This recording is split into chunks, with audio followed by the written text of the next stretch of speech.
Got through another week. It's hard to believe that we're in week 7 already, really week 8, week 7 for us, halfway through the season. I thought we had a good week of practice, a lot of energy out there. And, we get a chance to go on the road again, go up to the old Carrier Dome, the Dome, and get to play some football. So, questions? What are the unique challenges of the Dome, playing indoors in general and that building in particular? I don't know. I mean, I think it's all what you look at. I mean, it's another field. Probably the biggest challenge is always that field turf.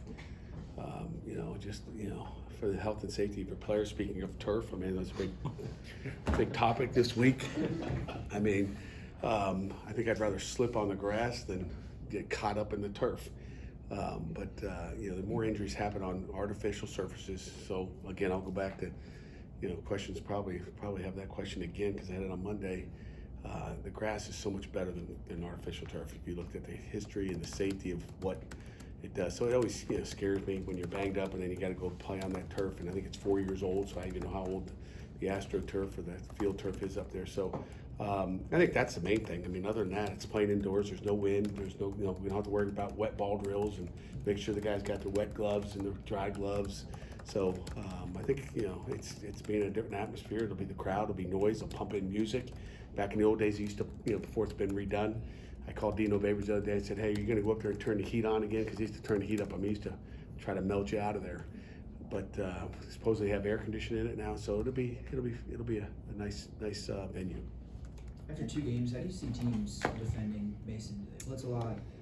Coverage? How do they? Is it any different also from? I think it's what people do. I mean, I think it's what people are going to do.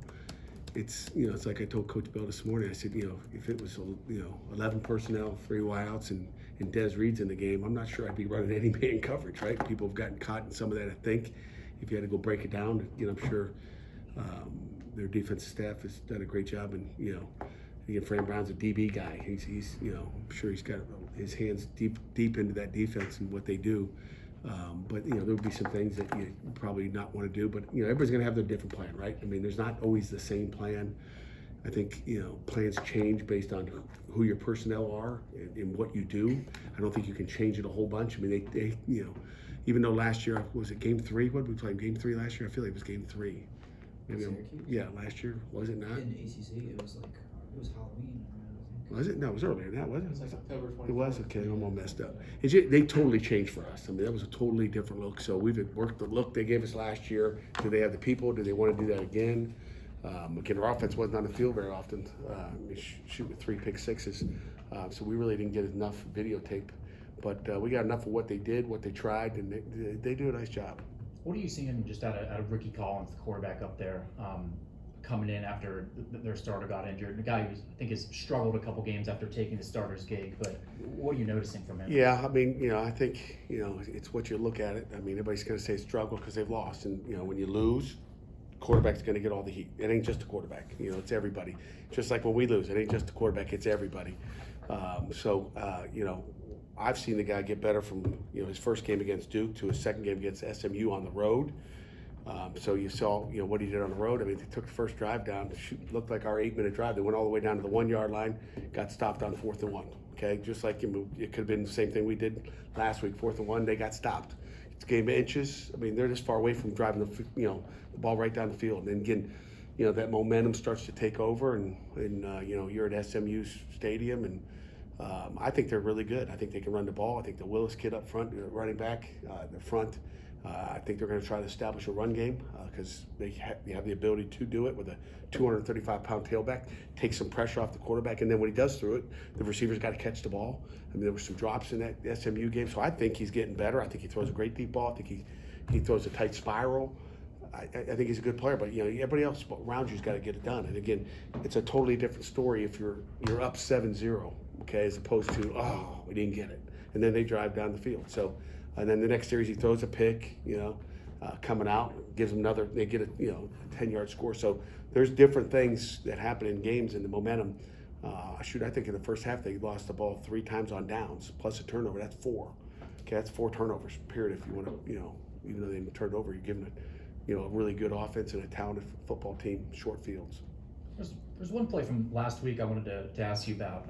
It was a unique wrinkle in the second quarter, the option shovel pass to Jake Overman. I'm curious, just how advantageous is it to have like wrinkles like that you can throw at defenses, and from the defensive standpoint, what makes a play like that so difficult to defend from? Yeah, we went back and looked at the Matt Canada offense. Chris, you know that. He won't know about that. They pulled out a couple shovel passes. No, I mean, just it's a great wrinkle bar offense. And, every week you want to have a different kind of wrinkle of some sort. So that was one we used last week. But it doesn't work every week. It depends on who you are, what the defense is. And, again, that's where game planning, it's just game planning. How are they going to play this formation? What do we think they're going to be in? And can we execute it? So. Syracuse has some receivers that could make a play akin to that last touchdown that Florida State had against you guys last week. How did you guys work on that this week? Because I know you expressed on Monday a little bit of frustration with that. And how do you stop it this week? Yeah, I mean, first thing, we could be in a better coverage, and the next thing is make a play. Okay, whether it's make a play on make the sack, or make a play on the ball deep. We work deep ball drills all the time, so I can't tell you we did anything special. You have to make a play, and we hope we got a sack on the play, and then we're kind of going, we're good. And then if that doesn't happen, then let's make a play down the field on the ball and not cover the end zone. So, the ball was up in the air for a long time. You got to be able to break half the distance of that ball, leaving that quarterback's hand, and we didn't break very far. You're at the midway point of the season. What areas of your team have you been the most satisfied with so far? You know what? Coaching world, we're never satisfied. I can't tell you I'm satisfied with anything. We still got to improve, on offense, defense, special teams. We still, you go from winning a football game to losing a football game, and it's all about the details. So, you don't get evaluated halfway through the season on, man, I'm excited about this, and then it looks like crap on Saturday. That it's about consistency, I think, and we can continue to prove everywhere. Well, what area do you feel like has been the most consistent for your team then? I think the last 2 weeks we've been consistent offensively, at least being two-dimensional, right? I think anytime you can be two-dimensional, run it and throw it at your will, and have success. Not obviously every play, but I think just the ability to run it and throw it and move the sticks and really I think the last 2 weeks we've won the time possession, right? I didn't know if that was capable in our offense, but I guess it is if you complete the ball. How crucial has it been just having your offensive line be a part of that time of possession, like you mentioned? Like, how crucial is their work towards getting that time of possession for you? You know what? O-block. It starts with the front all the time, and they've got a little attitude about them. So I'm happy with how they're playing, even being banged up a little bit. They've stepped up and next man up, and they've got it. And again, they're playing strong right now, so we just got to keep that going. You had about 200 more rushing yards in the last two games than the two games before it. I think you had 320 in these last two, maybe 120 against West Virginia and Louisville. Is there something you would point to there? Matchups, obviously you got Dez back, but only for one of those games. Is there something you would point to of what was working better in the last two games with the run game? I don't know, Chris. Got it going. Better game planning, maybe. I don't know. I was gonna say, I think watching the game back, there were a couple times where, I think Kenny had a good block, up the middle on one of Jacarman's touchdowns. He blew spring Kenny's big catch with, some blocking downfield. It's just how important has skill players getting their nose in there and being good blockers been for It's been big, and it'll continue to be big. It's something I was disappointed in, maybe the West Virginia game. Malachi catches a ball over the middle. Go back and watch the tape. And about snapped in a staff meeting. Just, Malachi, it's on the one, Cooper got the personal foul on. But, we got guys standing around. At least Cooper was giving effort. But we had guys standing around, and that can't happen. So we've gotten better. You talk about getting better at little things. That was something the receivers have done a nice job of getting down and covering people up. You don't have to pancake anybody like an offensive lineman, but we have to. And Kenny's always been a great blocker. Kenny's always been a great blocker, but some of the other guys out there, have to give more effort at times. And you want to be an NFL receiver, you better block. Okay, you think you put that on tape, you got no shot. I don't care how many catches you have. You better be able to be a guy that can block in the run game and spring some big plays. So we've improved in that respect. So it's a good point. What are your thoughts on just having this rivalry with Syracuse and having a team that's, a little bit, obviously with the expansion of conferences, now having a team that is somewhat relatively close by and having that history there?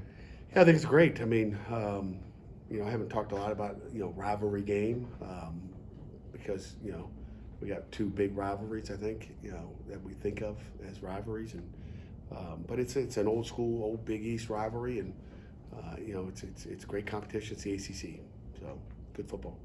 They got a good team. We make the ACC as a whole. I think there are like 5 teams that are still unbeaten in league play.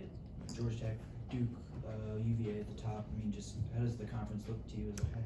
From top to bottom, I think it's the best conference in the country. I've said that years ago, and I'll back it up again. I mean, that tells you, really where the conference is. I mean, I think anybody can beat anybody any given day. I think the parity is better in college football than it ever has been, and there's no easy Saturdays. I talk to high school players all the time, talking about hey, what's it look like this weekend? Oh, coach, we're gonna kill them. I'm like, when you get to college, it ain't like that. You get to the ACC, it's not like that. But in high school football, it is. And some guys they think that they're going to have those weeks if you think you're good when you get to college football, but you're not going to have that.